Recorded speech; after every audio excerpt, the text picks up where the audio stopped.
What's up, guys? This is your King. What's up, Archfiends of Chaos? This is your King of the Night, Vincent Valentine EX Turk, and let's switch my gears from Final Fantasy to topic. No rant. This is actually no addressing behaviors or anything like that. But we're gonna be talking about an interesting subject called. We're gonna be talking about a gaming subject. Now, I'm going to answer, and this is another theory about gaming. Why are older video games more valuable than newer games? You'd think that'd be the opposite. Because newer games have more compatibility, they can do a little bit more. The reason why older video games are more valuable than newer video games, it's on the basis of the fact that the team is irreplaceable. When you got a good team that created a really hit game, stuff like if you look in the 90s, stuff like Final Fantasy VII for the PlayStation 1, Legend of Zelda Ocarina of Time for the Nintendo 64, Pokemon Red and Blue for the Game Boy Pocket. Those were big hitters because the team that did those things were the best top tier team at the time that created such games.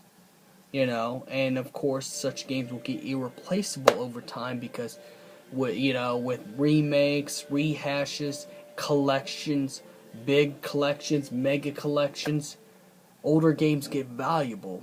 And if you take like the Sega Genesis Sonic 1 and 2 compared to the Sega Genesis collection for PS3 and Xbox 360 that has all those games in it, you're getting those games digitally through a disc, as you're not getting it through the original source it comes from, and that's from the Genesis cartridge. Now, I shouldn't put that in there, but I'm just giving you an example. It's also not only the fact that the games were popular and it went to its peak at the time it was out. It's also the fact that it's also a big factor that the team is irreplaceable because teams will work on other games and not the same series all the time. Or sometimes if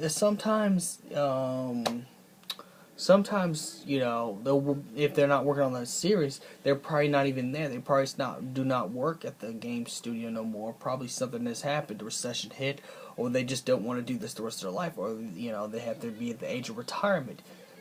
Considering, let's just take the team from Final Fantasy VII. Let's take the most, most notably famous members, like the music composer Nobuo Uematsu wanted to spin off and make his own band after Final Fantasy X, and he's gone to do that. That's why he plays orchestra concerts, and it's easier for him to compose music for Final Fantasy. That's why older games are a lot more expensive and rarer than newer games because the team that made that games either split or something like that. And then when they want to go back to make a remake of that set game does not have the same exact feel as the original. It's just like the same thing with all kinds of media. Even movies follow this stereotype because in movies they do that. Like, what do you think is going to be more valuable? Star Wars Episode 7, The Force Awakens, or the original Star Wars Episode 4? Or should I say, Star Wars A New Hope? Because it wasn't called Episode 4 at the time. It'd be A New Hope because all the teams are irreplaceable. Most cast members have either died or quit the project altogether or pursued their own pursuits in life. Well, it's the same thing with video games, right? That's why older games are more valuable. Now, there's some older games that didn't keep its value. Like Superman 64, I wouldn't be surprised if I found Superman 64 at a dollar store by accident. Maybe not a dollar store, because they don't sell video games, but like a thrift store or like a Goodwill. Because Superman 64 was that terrible, was that bad. But it's like, it's the value of what something is like. And plus the playable value of older games outweigh the newer games. I mean, yeah, the newer games got the social media thing where you could Twitch, you could stream, you can make gameplay, put in share factory and cut with new gen gaming. And you have running 1080p, you got 1080p graphics that you got 1080p graphics that are so top notch, that look so realistic with the VR. But older games got a better replay value with friends and everything, because it's stuff that they got stuff that everybody likes, and no one cut corners back in the day of older games. Back in the older like from the 90s to the early 2000s, let's even go all the way to at least 2006. No one cut corners when it came to making games. Sure, it took 4 or 5 years to make a game, but at least the game came out complete. There were deadlines, but the games were at least complete, and the games weren't, the games were complete.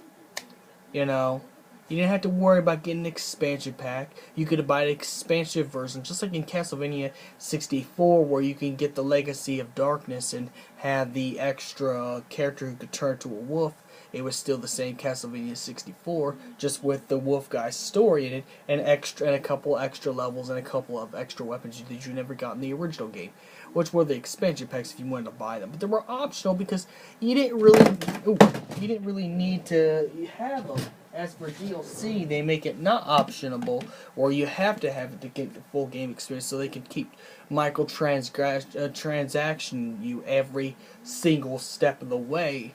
Your game didn't feel complete unless you bought DLC content, and stuff like that. And even then, they cut corners on a story, such as Final Fantasy 15. Let's be quite honest, cut corners on a story. If you compare it to its predecessor, Final Fantasy 7, they never cut the story. In fact, it was a lot longer in Final Fantasy 7, and questions were answered. But the point is, the reason why old school gaming or video games cost a lot more is the team's irreplaceable. Everything was complete. Everything was thought out.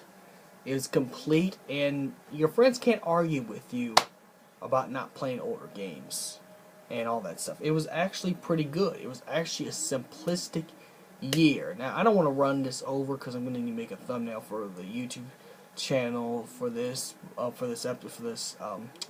little discussion, but that's why older games are more valuable than newer games.